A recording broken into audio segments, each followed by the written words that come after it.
C'est le début d'une marche, inaugurée au son de l'hymne national, qu'il espère triomphal. Juan Guaidó entame ici à Valencia une tournée dans les 23 États du pays. Objectif, mobiliser sa base militante, renouveler ses attaques contre Nicolás Maduro et précipiter toute défection de l'armée, ultime rempart du régime. Nous savons que 80% des forces armées désirent le changement, comme tous les citoyens du Venezuela.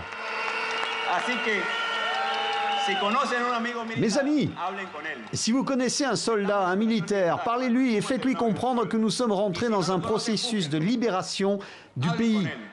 Et si vous ne connaissez pas de soldat, trouvez-en un, demandez son téléphone et faites-lui savoir que nous mettrons en place une loi d'amnistie pour ceux qui ont dû, contre leur gré, soutenir le régime. Nicolás Maduro a en effet plus besoin que jamais de l'armée. Elle est censée surveiller les installations électriques.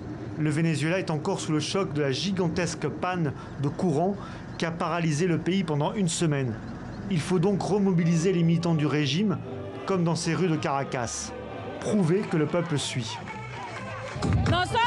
Nous sommes en train de triompher face à ces attaques de la droite fasciste. Nous triomphons face à ce coup d'État électrique.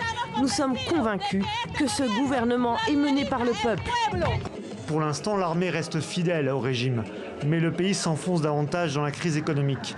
La méga-panne de courant a fait chuter de plus de 15% la production pétrolière, principale ressource du Venezuela.